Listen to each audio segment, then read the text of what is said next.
वैशाली की बेटी संजना भारती जो गई थी एडमिट कार्ड लेने, आज मिट्टी में दफन मिली। और इस पूरे मामले को सामने लाने के लिए फास्ट न्यूज 24 ग्राउंड जीरो से रिपोर्ट कर रहा है। 125 वैशाली विधानसभा से महागठबंधन के पूर्व प्रत्याशी इंजीनियर संजीव सिंह पीड़ित परिवार से मिलने पहुंचे। उन्होंने न सिर्फ आर्थिक सहायता दी बल्कि भरोसा भी दिलाया कि संजना भारती को इंसाफ दिलाने की लड़ाई में वे हर कदम पर साथ रहेंगे। फास्ट न्यूज 24 को मौके से मिली जानकारी के अनुसार संजीव सिंह ने साफ कहा, अगर गौरोल थाना और भगवानपुर थाना समय पर एक्शन लेते तो आज संजना जिंदा होती। उन्होंने मांग की इन दोनों थानों पर आईपीसी की धारा 302 के तहत हत्या का मुकदमा दर्ज हो। यही नहीं, उन्होंने इस घटना की जानकारी डीआईजी साहब को फोन पर दी और सख्त कार्यवाही की अपील की। उन्होंने राहुल गांधी से भी बात करने की कोशिश की, लेकिन नेटवर्क की दिक्कत के कारण संपर्क नहीं हो सका। फास्ट न्यूज 24 की रिपोर्ट के मुताबिक संजीव सिंह का कहना था कि संजना भारती के साथ बलात्कार हुआ, हत्या हुई और लाश मकई के खेत में गाड़ दी गई।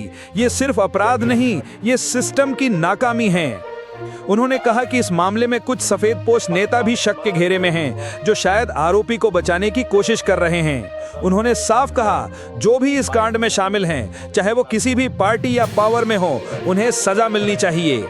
उन्होंने सरकार से कम 50 लाख रुपए मुआवजे की मांग की और इस केस की उच्च स्तरीय न्यायिक जांच की भी। फास्ट न्यूज 24 लगातार इस मामले पर नजर बनाए हुए है और अब ये सिर्फ एक परिवार की आवाज नहीं, ये पूरे वैशाली की आवाज है। संजना भारती को इंसाफ चाहिए। तो चलिए अब आपको सुनाते हैं इंजीनियर संजीव सिंह ने स्थान पर क्या कहा, अपने ही शब्दों में, फास्ट न्यूज 24 की एक्सक्लूसिव ग्राउंड रिपोर्ट में। ये बच्ची है अध्यक्ष जी, जो छोटी बच्ची है, ये अपने बहन को बचाने गई थी और उसके डेड बॉडी को ये लोग जमीन में गाड़ दिया था। प्रशासन इसमें कोई एक्शन अभी तक कोई नहीं ले रहा है। वो 5-6 अपराधी से कम नहीं होगा, अभी तक एक भी पकड़ा नहीं गए। क्या कर रहे हैं प्रशासन, क्या कर रहे हैं? 27 मई को मेरी बेटी गायब हुई है और 10 जुलाई को मेरी बेटी का शव बरामद होता है मिट्टी के अंदर, जो 5 फीट 6 फीट अंदर गड्ढा खोद के गाड़ा गया। अभी तक कोई मेरा एफआईआर भी नहीं दिया था। अब हुआ कोर्ट से 26 जून को मैंने एफआईआर हुआ, तो वो आया है 10 जुलाई को, जिस दिन मेरी बेटी का शव बरामद हुआ उस दिन आया भगवानपुर थाने एफआईआर। इसमें अध्यक्ष जी कुछ सफेद पोश लोग भी इसमें इन्वॉल्व हैं अध्यक्ष जी। कुछ लोग हैं जो प्रशासन पर दबाव दे रहे हैं कि केस नहीं लॉन्च हो और गिरफ्तारी नहीं हो।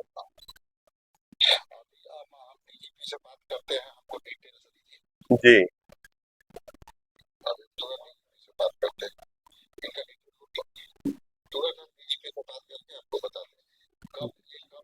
आज वैशाली की बेटी संजना भारती की जो निर्मम हत्या हो गई थी, उसमें आज हम लोग महागठबंधन परिवार की तरफ से पीड़ित परिवार से मिलने आए हैं।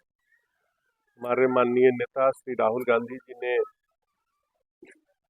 इस पर अपना दुख जताया है, संवेदना जताई है। राहुल जी ने कहा कि आप पीड़ित परिवार से मिलकर और मुझे फ़ोन पे बात करवाइए। तो अभी हमने बात करवाया है, हमारे प्रदेश अध्यक्ष जी ने भी बात किया है और डीजीपी साहब से प्रदेश अध्यक्ष ने उसी समय वीडियो कॉल पे रहते हुए दूसरे नंबर से उन्होंने डीजीपी साहब से बात किया है और डीजी साहब ने 2 दिन का समय लिया है। 2 दिन के भीतर हम गिरफ्तारी करेंगे। अगर गिरफ्तारी नहीं हो पाती है तो कुर्की जब्ती करके और आगे की जो कार्रवाई होगी किया जाएगा। बिहार में लॉ एंड ऑर्डर पे काफी सवाल उठ रहे हैं, तो क्या कहना? बिहार में गुंडा राज है। आए दिन आप देख रहे हैं कि घटनाएं घट रही हैं। कोई व्यापारी सुरक्षित नहीं है, कोई बच्चियां सुरक्षित नहीं है, नौजवानों का हत्या हो रहा है। आए दिन आप देख रहे हैं गुरौल में लूट की घटना हो रही है, वैशाली में हत्या हो रही है। अभी 2-3 दिन पहले पटना के प्रसिद्ध एक व्यापारी गोपाल खेमका की हत्या हो गई। कभी बालू व्यवसायी का हत्या हो जा रहा है।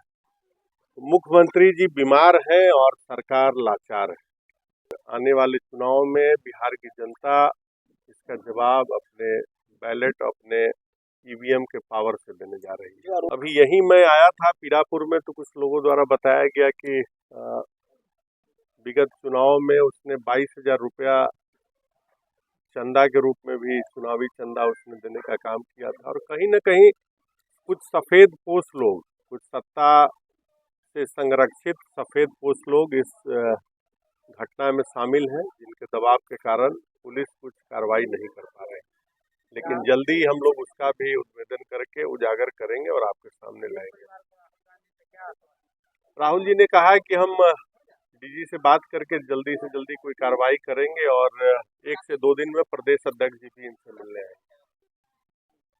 और हम लोग बिहार सरकार से इनके मुआवजे की भी मांग करते हैं कि कम से कम इस पीड़ित परिवार को 50 लाख रुपया कम से कम मुआवजा सरकार की तरफ से दिया जाए। माननीय तेजस्वी यादव जी और आदरणीय राहुल गांधी जी इस मुद्दे को लेकर बेहद चिंतित हैं, गंभीर हैं। बिहार में आए दिन घटनाएं बढ़ रही हैं, हत्या बलात्कार की घटना बढ़ रही है और सरकार से लोगों का विश्वास पूरी तरह से उठ गया है। तो आज हमारे नेता माननीय राहुल गांधी जी के निर्देशानुसार हम आज यहाँ आए हैं और अभी थोड़ी देर में हम पीड़ित परिवार को अपने माननीय नेता राहुल गांधी जी से और बिहार के जो प्रभारी हैं कृष्णा अलवारू जी और प्रदेश अध्यक्ष राजेश राम जी से अभी उनकी फोन पर हम बात भी कराएंगे। सर कहीं ना कहीं पीड़ित का कहना है कि जब लाश निकला उस वक्त भी प्रशासन कह रहा था कि आपका लाश नहीं और इसको दबाने की कोशिश। प्रशासन द्वारा इस पूरे मामले को एक दूसरा दिशा देने का कार्य किया जा रहा था। प्रशासन के द्वारा अगर त्वरित कार्रवाई की गई होती तो ये घटना घटती ही नहीं। जब पीड़ित परिवार के लोगों द्वारा आवेदन दिया गया था, अगर उसी दिन इस पे कार्रवाई की गई होती तो मेरे ख्याल से शायद इस घटना को रोका जा सकता था। और आज जो वैशाली की बेटी संजना भारती हम लोगों के बीच में नहीं है, शायद उसको बचाया जा सकता था। निलंबित कर देना किसी प्रशासन अधिकारी को नहीं, उसके ऊपर मेरे समझ से आपराधिक मुकदमा भी चलना चाहिए। हमारे समझ से उस पे आज हम लोग डीजीपी से मिल रहे हैं, डीजीपी साहब से मिल के हम लोग ज्ञापन देंगे और हम गिरफ्तारी की मांग भी करेंगे। वैसे पुलिस अधिकारी जिनकी लापरवाही से यह घटना घटी है, वैसे पुलिस अधिकारियों के ऊपर 302 का मुकदमा चलना चाहिए और उसके पीछे जो लोग शामिल हैं उनके ऊपर भी कार्रवाई होनी चाहिए। तो हम लोग इसके लिए एक स्पीडी ट्रायल और तुरंत इसके जांच का मांग करते हुए आज हम लोग डीजीपी साहब से मिलेंगे और एक ज्ञापन देंगे। तो प्रशासन के लोगों को जहां आर्थिक लाभ दिखता है वहीं वो कार्रवाई करते हैं। उनके काम करने का जो रवैया है उसकी दिशा को उन्होंने बदल दिया है और वो केवल कमाई और वसूली अवैध उगाही के चक्कर में प्रशासन के लोग हैं। तो जैसा कि दोस्तों आपने देखा कि पूर्व प्रत्याशी वैशाली विधानसभा 125 के इंजीनियर संजीव सिंह पहुंचे थे और माननीय अध्यक्ष साहब से भी पीड़ित परिवार से बात कराए और आश्वासन दिए कि जल्द से जल्द तुरंत कार्रवाई की जाएगी और अपराधियों को बख्शा नहीं जाएगा। तो उन्होंने बताया कि बिहार में गुंडा राज कायम हो चुका है। अगर बिहार में बदलाव आएगा और महागठबंधन की सरकार बनेगी तो बेटी भी पढ़ेगी और नौकरी भी करेगी। और आप ज़्यादा से ज़्यादा इस वीडियो को शेयर कीजिए ताकि इस मासूम बच्ची को इंसाफ मिल सके और इस वीडियो को जितना ज़्यादा हो सके ज़्यादा से ज़्यादा शेयर कीजिए और लोगों तक पहुंचाइए।